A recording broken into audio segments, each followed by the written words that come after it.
Generation 1, that's the overcomers. They're the disruptors. They're the owners that take ownership, founding something, a business. In our case, it'd be church. The second generation would be called the protectors. That's the generation of people who entered in early enough to see the sacrifices of Gen 1, to see what it cost to build the business or build the church. And so there's a desire and need to protect. And then Generation 3 comes in later in the life cycle. After the organization's established and is healthy. And they're called the squanderers. And they generally squander what's been built.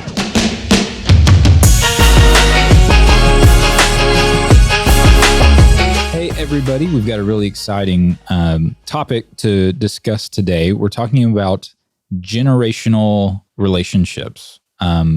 That's maybe the best way to categorize it. I don't know. There's probably a better term. But this comes from a podcast, actually, that you had listened to from Craige Groeschel. And it's kind of identifying the relationships between multiple generations inside of an organization. Right. Yeah. So give us maybe a little just background on what that is, and then we'll jump into the conversation. Yeah. So key is this is not a reference to age or generations of thinking, like, baby boomers or Gen X or millennials or Gen Z. Right. That's not what this topic is about.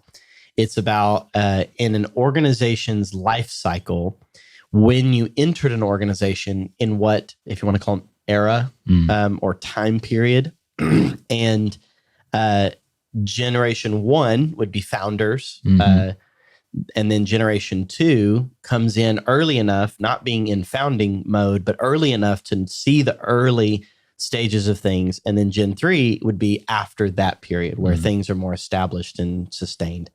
And from this episode, Craige Groeschel talks about that there's data that say like 11 or 12% of companies make it past the third generation. And so he divides these three, and I can just summarize real quick, different categories for these three. Generation 1, that's the overcomers. They're the disruptors. They're the owners that take ownership, founding something, a business. In our case, it'd be church. Launching that, and so that's going against the grain, starting from scratch. The scraping and saving, and kind of very entrepreneurial, and that's why he would call them overcomers, being able to overcome all the obstacles. The second generation, the people that entered in a little bit later without being in founder season, would be called the protectors. That's the generation of people who entered in early enough to see the sacrifices of Gen 1, to see what it cost to build the business or build the church. And so there's a desire and need to protect. And then Generation 3 comes in later in the life cycle. After the organization's established and is healthy. And probably the best way of saying it is they started on third base. And they're called the squanderers. And they generally squander what's been built. And so understanding these helps us have an evaluation. This is a mindset. It's not an age. Right. It's a mindset in approaching our work. In our case, our work in ministry, but in many people's case, a work in business.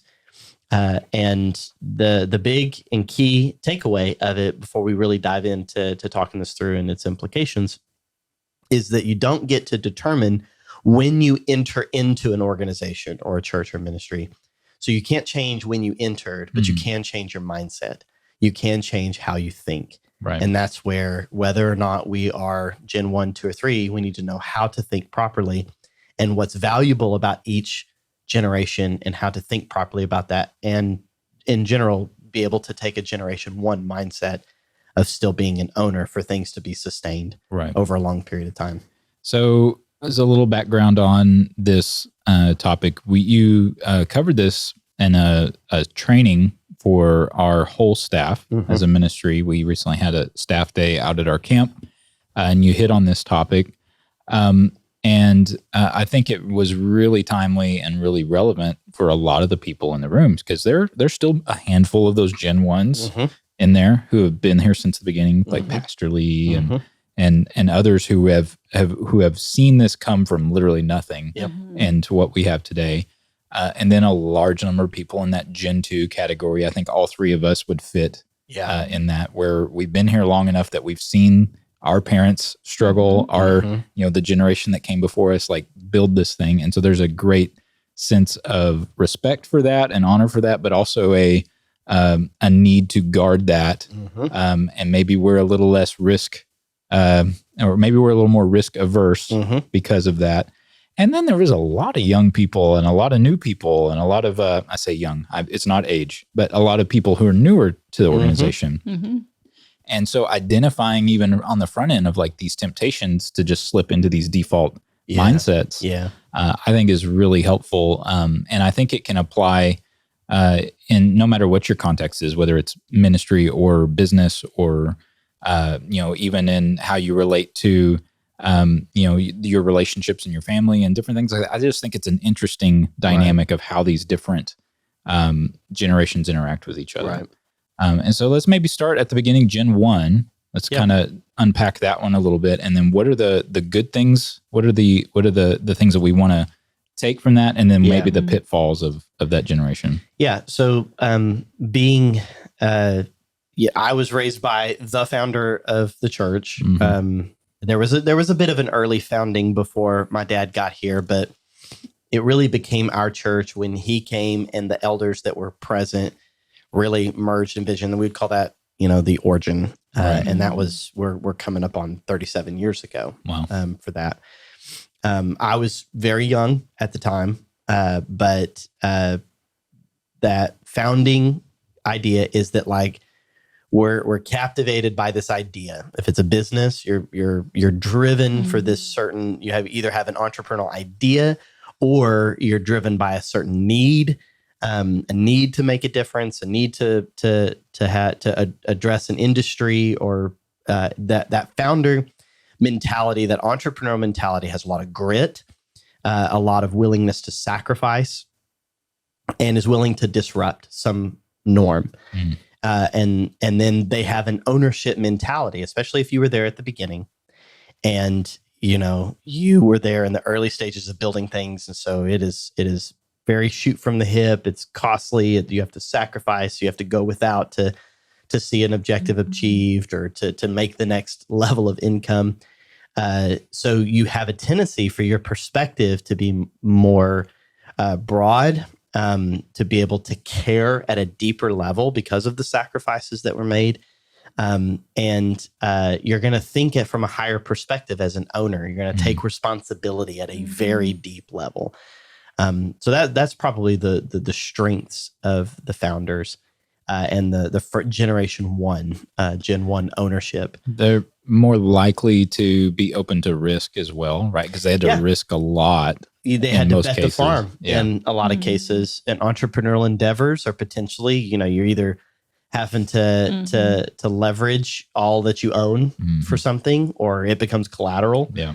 You have to sacrifice at a deeper level. And so you're just willing to take some risks. Yeah. And because you built something, it's like you feel the ownership to be able to risk it. Yeah. And that they're generally much more high risk. So Hannah, when you think about Gen 1, what comes to mind? Maybe people or relationships that you have that kind of fit that mold of Gen 1? I think of people that they could become very just focused in on one thing, like almost like an all or nothing, like you said, giving it all to make sure this one thing can happen. I think of just powerful individuals that are super confident, that are, willing to maybe great faith in believing that something's possible. I think that there's probably that thinking of, if I don't, then it won't happen. Right. Like there's just that sense of calling. Like very vision oriented, very much like that. There's something that's going to be lost. Yeah. If I don't, I think of, that's probably what I can You have some think of now. specific examples. Like people? Like people? Yeah. Man, There's a lot of different people. Maybe y'all should start with a few people. I mean, if we're talking about within our church, within family, with like the people, like when you think Gen 1, like who pops into your mind? Well, I think within our church, certainly Pastor Dwayne and Sue, both of them certainly embody that of like, there's not a reason to not have faith. Like, we believe for the impossible, so we're going to keep seeing the impossible. Man, who else? Help me out. Well, Pastor Lee. Yeah. I mean, many, even in our elders, Tom and Peggy, and I think of Pastor Ann. Yeah, that's what I was going to say. I know she's passed since then, but just great faith and almost just a positivity about we're going to see it one day, just a believing. And these are people that you would say they're like the adult in the room. It's like they just have the capacity to carry a lot, and you may not see them be weak, like weakness could be kind of seen as a lack of faith. So they tend to kind of carry themselves with tons of confidence, which gives those around them that they're leading, a sense of confidence or whatever. Yeah. I think I'd put our parents in that category, not even necessarily in regards to in the church, but just even in our family, right? Like it took some guts to kind of decide generationally things are going to change. Yeah. Like the upbringing our dad came out of, and just like deciding that this is, we're going to have a healthy family. Yeah. And like prioritizing, like there's a generational shift that's going to happen here. Yeah. And like a sense of, we're going to pioneer. We don't know where it's fully going to take us, but we're all in on trusting God. Yeah. And even if I don't see it fully in my family, my choices and decisions will change it'll be that 1 degree of change, over time. And to be able to be willing to maybe not see it in your generation, but to go after it as if you will, like that's the kind of people. And I certainly think my parents were that way for us. So what are some of there's a lot of positive things to say about Gen 1, obviously. Because without the sacrifices and without those traits that we talked about, like there would not be an organization for anybody to be a part of. Yeah. But there's also potential pitfalls with that generation as well. So what are some of those?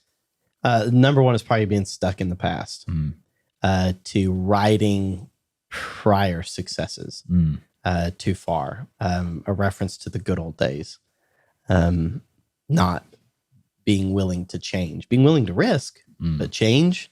Yeah. This worked in the past. We need to keep doing it. Right. Kind of a mindset. And then they can have a tendency to not let go. It can be kind of hard to let go, which is that one's pretty understandable. If you gave everything to build something, it's like you're convinced that no one can do it as well as you can, or no one's going to love it like you will love this. Right. Those are probably two of the top ones that see are struggles in business. It's like if someone built it, they know the machine that they built. They know the organization that was built by them, and so no one else is going to do it like they will.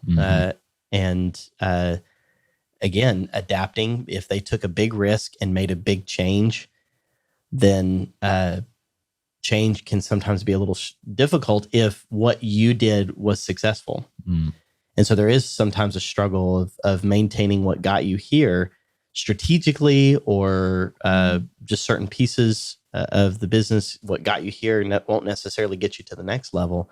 There are certainly plenty of things that are carryover from character and things like that. But just strategically, at times might have changed and you're stuck in the past. In the church environment, is this certain program is how we reached people, and so we're just going to keep doing it. It doesn't matter that nobody has been reached for a decade. We're just going to keep doing it. Or a little more poignant is why don't y'all do these kinds of songs anymore? Right. Like this is what was good worship. Right. Why is there not good worship anymore? those can be things in the past. There's I know your dad's done a teaching on man, method, and message. Mm-hmm. And I think those themes come out in this a lot. When people get out of balance, it's like the message never changes. Yeah. But the man who delivers the message can change, and the method that is used to deliver the message can change. And change can be uncomfortable, especially when so much success can be tied back to those methods.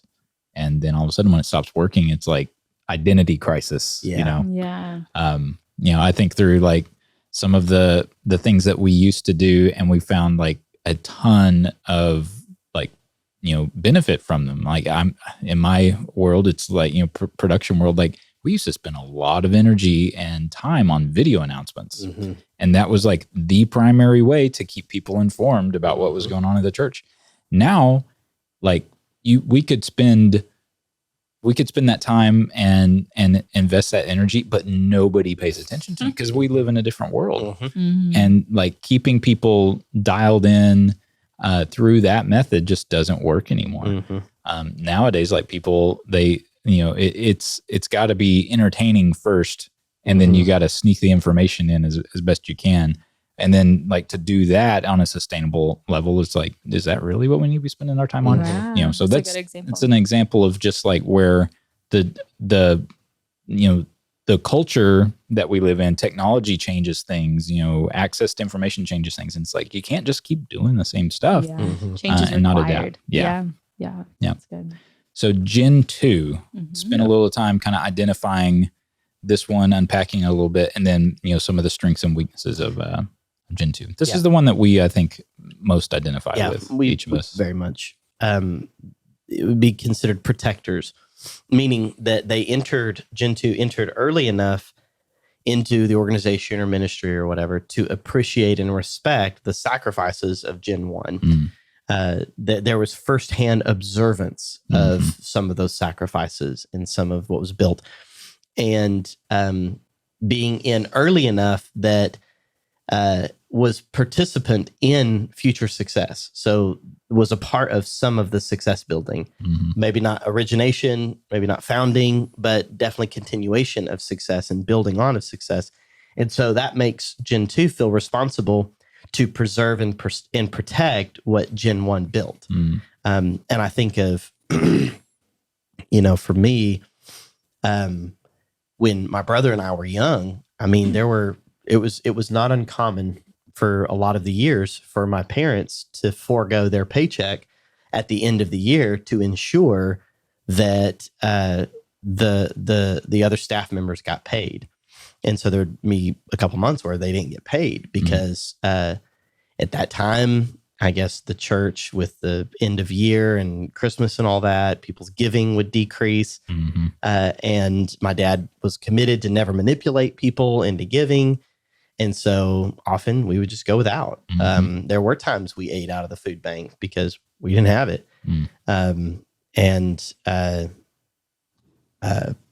There's at least one Christmas that I remember. I think it was all four of us. I'm pretty sure my two younger sisters were both born. But I couldn't have been more than 8.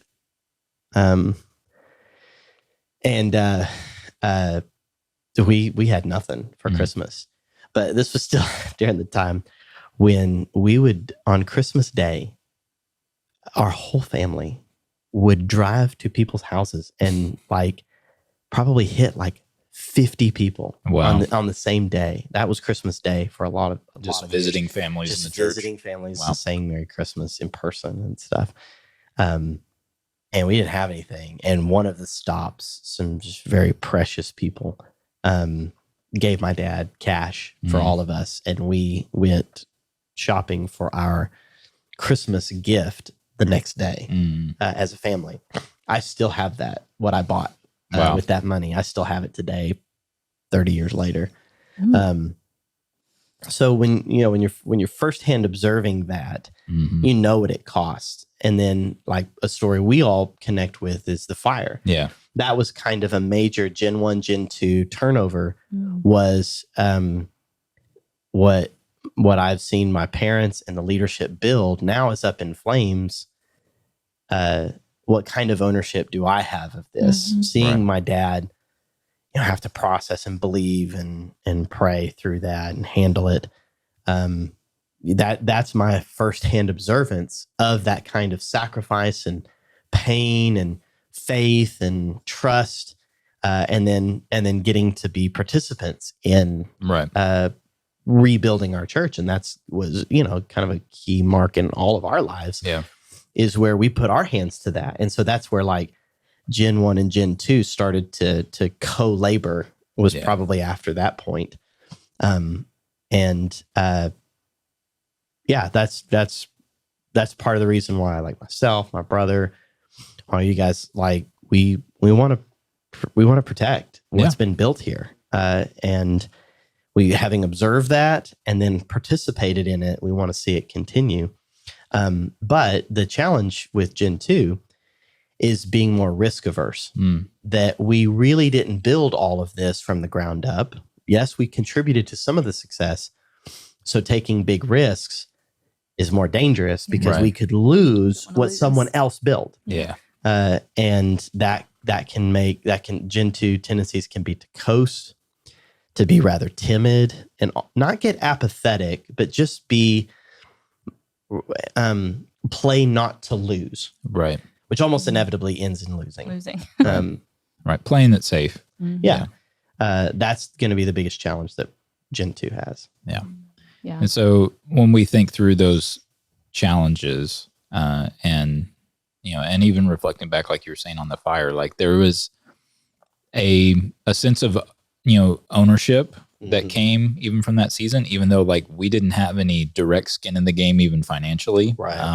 It's like we're not the ones making the decision on how the insurance, money is going to be allocated to rebuild things, or like all of the big parts of it. But like to get our hands in there and move 1,000 chairs or whatever we could do, like there was a sense of ownership that came even from that crisis of like, I want to see this thing succeed. Right. And I'm going to give part of what I am and who I am, whether it's my time or my teenage strength to the process of rebuilding. Like by sewing into it, like you feel more invested emotionally, just even you feel connected to the vision at a different level because you have put some skin in the game, even if you didn't have much to give. And so like there's something, I think there's a principle there of like what you're willing to put into something, like the more invested you are, like the more ownership. I mean, this is obvious when you really say it. Like if you're invested in something, you have ownership in it. But like the more you're willing to invest sacrificially into something, the more ownership you actually gain. And whenever we're contrasting these different generations, like who's the most invested, I think that's where it starts to kind of highlight why the tendencies tend to play out like they do. We think of Gen 1, like they're all in because they got no backup plan. Like that's it. It's like this, we're taking everything, we're betting the farm on this. That's it. Yeah. Gen 2 is like maybe we didn't have as much to invest, but we see everything that was invested and it doesn't even belong to us because that wasn't equity that we could put in. Yeah. And so there's a fear of losing what's already been put in that doesn't even belong to us. Like, it's that tendency of the steward to bury the talent in the sand is like, I know you're a harsh master. I don't want you to come back angry. I don't want to mess this up. So I'm just going to bury it. And that's the temptation. But then like Gen 3, may not have invested anything, may not have any skin in the game. And so their level of ownership is going to be smaller and lighter. And so anyway, that's kind of how I'm kind of unpacking it in my mind is like, where's the chance for people to invest heavily, and so as Gen 2 leaders, how have we, or how do we think about those pitfalls and how do we avoid them, especially, around being risk averse or being afraid of losing ground and things like that. And it's very real. Yeah. I did not realize how much stewardship was a value of mine until I became responsible for all this. There's a lot of our conversations on, is this worth changing? Is this worth fixing? Or is this worth focusing on? Is it going to come across as dishonor if I change that? Is it worth trying to pioneer in a second generation? Yeah. Yeah. That's some of our conversation. Is there new things that can be, kind of that first thing in the shadow of Gen 1? Yeah. Can you pioneer, or is that just ego? Right. That's to pioneer this, or is it just because I'm trying to prove something? So it's a lot of, it's begun in me, a lot of internal work first, to ensure, am I secure in who I am with God? Am I clear on what he's called me to? And then the other part is making sure I have a close relationship with Gen 1, that I can be honest. I can say, I want to change this, or I think this. And in our situation, we've had some pretty big struggles. Right. Since I've taken on the senior role, and this isn't the place to talk about them, but some of those things I had to get, like with my dad, like, hey, are you going to look at this as failure on my part? Is this something that you're going to think I'm being a poor steward over if I change this, or if I have to go through this, or if I make this decision? Right. And he's been very good about, I'll support your decision. It's like, yeah, but do you see it the same way or agree? I'll support your decision. Yep. So he's like, you're going to have to invest. He's like, you gotta, whatever you decide, you gotta, you can't have me as an out. Yep. Yeah, I did not realize how much, when I was in the second seat, how much I offloaded the responsibility of decisions onto the first seat. I thought like, oh, you should make this decision, or you should do this, or I know what decision we should make. How come you're making this decision? And then I'm responsible for the decision, and I didn't realize how much how easy it was for me to mentally abdicate the responsibility, that someone else made the decision. So I've got to implement a decision I didn't necessarily make, but sorry, I didn't make the decision. I'm just following the rule. Well, now it is my decision to make, and I got to follow through on something and be clear and confident in it. And it's tough. Yeah. Especially when it looks like, in some ways, like we're contracting instead of expanding. My dad had a high value for expansion, and there's some things that, like, we're expanding at too fast of a rate. And so there's some things that decisions I've made to kind of contract a little bit. And there's a temptation to play small, to be more risk averse, to not risk all of this. And then there's a tendency that I've had with, my dad and the elders did all this to, build this. And is this part of my calling to maintain this? Because it'd be easier to just shift this whole thing in a different direction. But that's a grappling. I can't say I'm always clear about it. Right. A lot of it, I think the Lord, I have to keep my heart right with the Lord. And this is like, I might not be making the right decision, but I am making the best decision I can out of honor. And so if I'm going to do anything else, I can honor. It's hard. It can be hard. Not to say that that's harder than Gen 1. Sure. Because it's a different kind of hard. It's just a different hard. Yeah, that's what I was going to say. Choose your hard. Yeah, it's a different hard, because it still requires great faith. It still requires seeing the impossible. It still requires just that wrestling with the Lord. But it's, being able to also lead people through those generational changes. And I think with Gen 1, it is you and your family, and that's it. But often with Gen 2, you got a whole group of people that were following that one that you also have to win over. The price of failure, if we're just looking at it, the price of failure for Gen 1 is much lower. Yeah. Because they may not even have anything built yet. Failure may look like, oh man, that stinks. Okay, we'll try the next idea. Yeah. But for Gen 2, especially when something's been built for years, somebody else's. Yeah. And so she just alluded to, she's being really sweet about it, but it's very real. We have to earn the respect and trust of Gen 1. Yeah. Because in and our those case, that follow Gen 1. in our case, we've had, there's a whole group in our church that came here because of my dad. Mm-hmm. And that's pretty awesome. It's there's so much value to that. Absolutely. And to be honored. Yeah. But people have been very clear that I'm not their favorite. I've had numerous conversations. You gotta be really secure in yourself. I've just had to learn how to be secure in who I am when when I would get 5, 6, 7 weeks in a row. When's your dad coming back? Man, I really prefer his teaching. Things like that. Or the story of our son. I remember this one time they were telling her and then they ended up telling me. This couple, I don't think they meant anything negative by it. I think they was even trying to compliment something. But I had told the story of Urias on a Sunday. And they basically came out and it's like, yeah, your dad tells that story better. Yes. That's cool, but it's not his story. So that's also part of our challenge is like, why I'm a little more risk averse at sometimes is because like I really desire Gen 1 group in our church like to know I do care about this. I'm not entitled. We're not just leading because we just so happen to be here. We care deeply about this. Right. And failure is a little more costly because it's not just my own work that gets at risk. It's the work of a whole nother generation that's also at risk. So it's a real thing being risk averse in Gen 2. Yeah. And there's that risk that if the baton's not passed well, and then that relay is not ran well, you won't have anything to pass to the third generation. Yep. So there's a lot of like middle. The middle isn't always clear. There's ambiguity. There's just the wrestle with the Lord is more just continually to go back to here, not just having a one word and let's just blaze a trail. Yeah. But God, am I hearing you?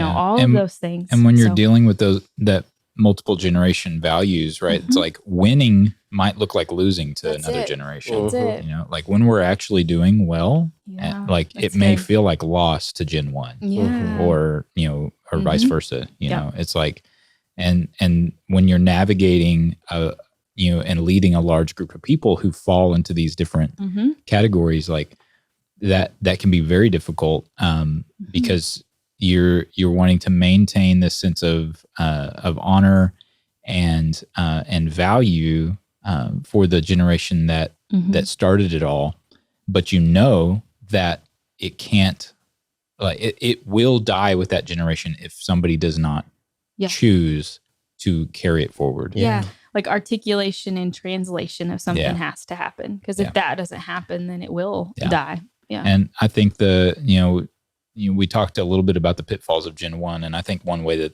that plays out is just this nostalgia for the way things used to be, and this unrealistic idea that if we just don't change anything, this will last forever. Yeah. And the reality is like that's just not true.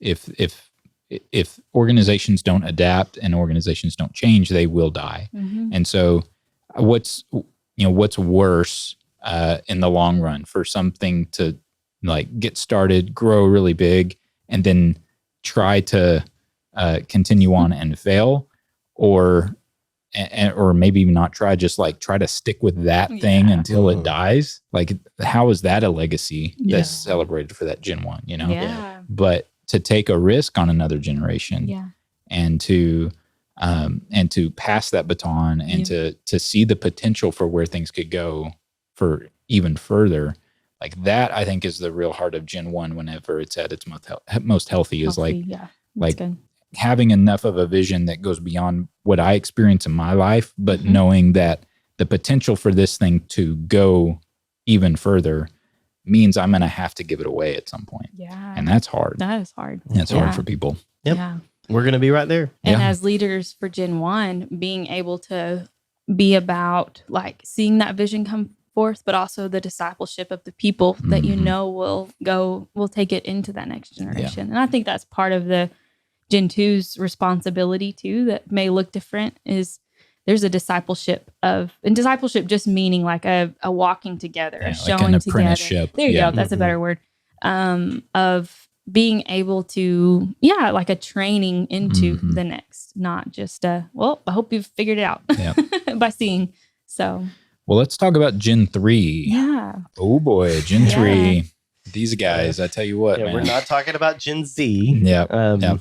Or even millennials. If some listeners might have an attitude about millennials too, but since we're the millennials, we have a little less of an attitude. We still have an attitude about some of our millennials are middle aged now, so like, hey, what are we? Like, what's our generation? We're millennials. Millennials. Okay, that's what I was thinking. I'm in the Oregon Trail. Yeah, Oregon Trail generation. Oregon Trail. Yeah, so that's the idea of like that very micro generation is like at the age where we remember what it was like before internet was like widely available. And it's called the Oregon Trail generation because that generation likely played the Oregon Trail video game growing up on computers and stuff like that. By dysentery and stuff. Yeah. And so the idea is basically and there's a little bit of that Gen 1, Gen 2 kind of crossover thing there, but like we remember what life was like before the internet. Yeah. And so we have the context that can help us relate to the older generations versus just only growing up with complete and unfettered access to technology, like the traditional millennials. And Gen Z really it's full blown. Like, I mean, they're born and they get a smartphone handed to them. There you go. That kind of thing.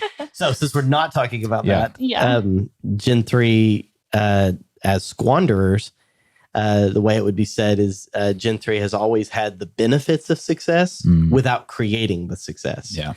I think of like, some of the discussions we've had to have as a senior team with some employees about things like retirement or health insurance and kind of the complaining about, well, health insurance is too expensive or, our retirement plan's not that great. And I just like to say like, buddy, health insurance for our family, most of my life was the blood of Jesus. That's awesome. We just bleed the blood of Jesus frequently enough. Yep. There's no such thing. Retirement, I mean, there's a lot of Gen 1 that has almost nothing in retirement because of sacrificing it all. And you have the attitude to think that you're deserving of this and you've done nothing for this. So definitely the biggest challenge of Gen 3 is entitlement. Yeah. There's no way around it. The trajectory of Gen 3 leads to entitlement. It's a sense of success all around, but not knowing the origin of this success, not knowing the cost of this prodigal son kind of attitude. Like, just give me my inheritance now. You're never going to die. Yeah. You're successful. You're never going to die. Really responsible for how their choices impact those around them. Yeah. So it's very much just in the recipient of success. Yeah. And then what I'm entitled to because of this success. Right. And again, that's not necessarily an age thing. That's when you entered into the organization. It just so happens that in our context, a lot of the people that are in the category of Gen 3, the majority of them are young, probably in their 20s. And it truly is. It's entitlement. That's the biggest danger of Gen 3. It's just entitlement, is all this success and you think you deserved it. You think you had a contribution to it. And you didn't do anything. Yeah. And Gen 2 is struggling in the middle of just trying to keep a balance on like the maintaining and furthering of success and doing what's right. I mean, so like in our case with things like health insurance or retirement, we truly want what's best, and we're going to sacrifice to ensure that we're giving the best that is possible. Things like bonuses, like that was not a thing for most of our life. Bonuses, but then it's like a year we don't have bonuses, and why didn't we get that? Yeah, and So because I have a lot of attitudes about this, I have to be very cautious. You got a little Gen 1 coming out there. Yes. So what's so funny, I'm not going to fault find anybody on this. What's so funny is after I taught this at our staff, there's probably maybe 6 or 7 Gen 1, pure Gen 1 people in the room. There's probably around half that would be Gen 2 and Gen 1 of the room. And about half is Gen 3. I mean, the number of people that's been hired in the last 12 months was insane. Yep. When I was looking at that. when there really was a day where it's like there was 2 employees, 1 employee. Yeah. There was a day where it's like there wasn't an employee. My dad's teaching ministry was his job. The church was what he did for free. Right. So it's like I still remember all those days. And after I was done with this talk and like how we come back on this, how we can get in a Gen 1 mindset, I got some sincere gratitude from Gen 1, like deeply sincere gratitude because they felt seen again. And then a lot of Gen 2, like our group that's like, man, that's right. I feel that. And I want to preserve. Not a single Gen 3, not Nobody one, wants to own that one. not one, not a single person that's in the category of Gen 3 showed any appreciation after I was done with this.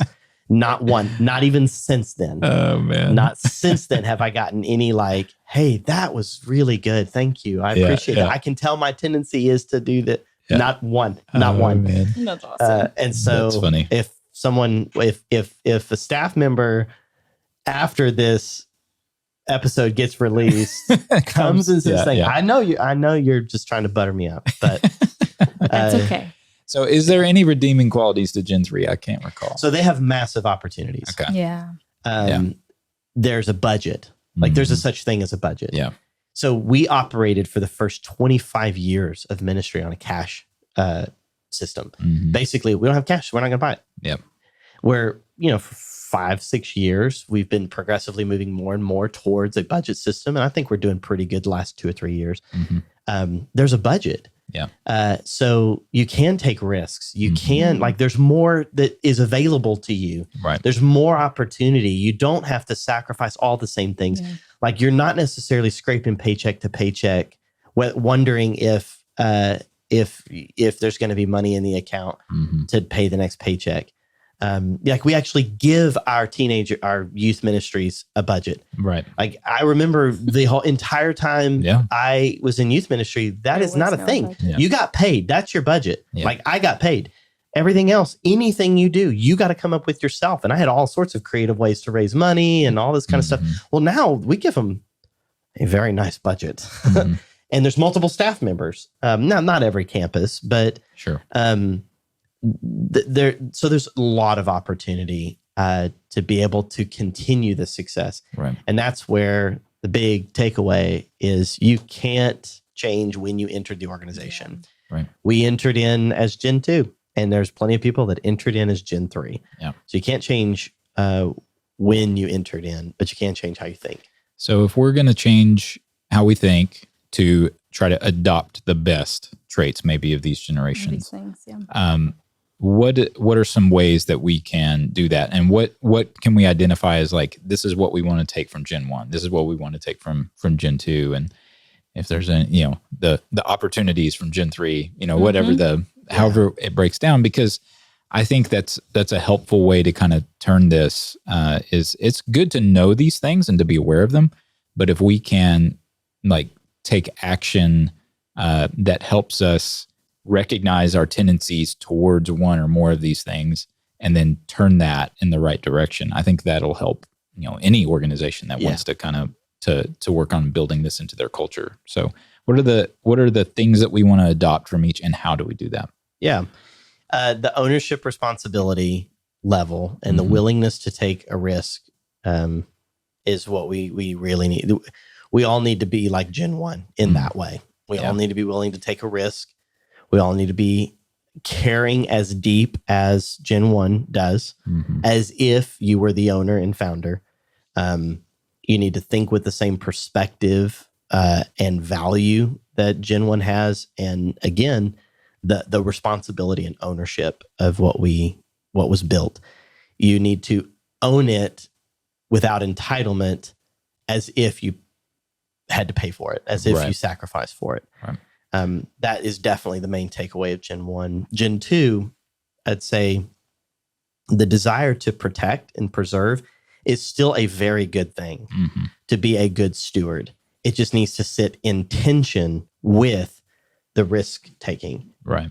As long as those two can stay in balance, then you can move forward without getting stuck or apathetic or anything like that. And then Gen 3, you just got a lot of opportunity. So don't squander it. Yeah. Don't get entitled. Don't sit apathetically because it's like if you find yourself surfing on this wave, then pay attention because that wave might not be there for very long. You didn't start it. So don't get comfortable. So don't get comfortable because it'll probably crash on you. Right. And that's why most businesses don't last to Gen 3. Right. They just don't know how. They just take it for granted, and then it's like all of a sudden it's not here anymore. Yeah. And yeah, I have a lot of concerns about our culture with that, but it's just avoiding the entitlement and taking advantage of the opportunity. And the biggest way I would say right now, because it's still possible in our context, that has been important to me has been cross-generational relationships, building and maintaining the relationships with Gen 1, those who were there, those who made the sacrifice, and listening to the stories. Now, sadly, some Gen 1, because they don't feel valued, they'll start projecting the stories onto other generations. And sometimes they'll add some hyperbole to it. It's the going to school both ways uphill in the snow. Right. It's that kind of stuff. You don't feel valued. You want to rid this generation of entitlement. Yeah. And so you're going to exaggerate your stories. Yeah. Or belittle them with your sacrifice. Yeah. That's not what I'm advocating. But I do like to listen to the stories. Because honestly, most of the Gen 1 around here, they're pretty humble and they're not going to shove those stories down your throat. Yeah. They might want to spank you for being entitled, but they're not going to do it in a way that's making them bloated. Right. And then now sitting fully in the position of leadership. So that I would probably say something different 5 years ago when I'm still sitting, when Gen 1 is still fully in power. I still would advocate the same thing, cross-generational relationship, but I'm obviously seeing it different now, standing in the position of leader and fully responsible for stewarding what's been placed in my hands. That's where it's like grandparents, parents, and children need to sit at the same table. That's it. Yeah. Like we don't need to have a kids table, right? In a lot of cases, I'm not saying that for like non-negotiably. I just mean Organizationally, there needs to be Gen 1, Gen 2, and Gen 3 at the same table. Gen 3 needs to listen to the sacrifices that were made. Because I can say, yeah, my family for, November and December went without a paycheck. As a kid, I didn't know that. Right. I felt that. You could notice that, but it's my parents that were the ones like, we got to put food on the table. Like we're all raising children. They're not thinking about where their next meal comes from. Yeah, that's it. Like they're not nervous about that. Yeah. So like I can say I was there as an observant, but I'm more observant now in retrospect than I did in the moment. Yeah. They were the ones who were making that sacrifice. They felt the responsibility for it. So allowing those stories to be told and listening well is definitely near the top of the way we can build that, and then combine that with gratitude. I think it's stupid to not develop a consistent habit of gratitude. And this is where entitlement, if you want to avoid entitlement, start aggressively pursuing what to be grateful for. Yeah.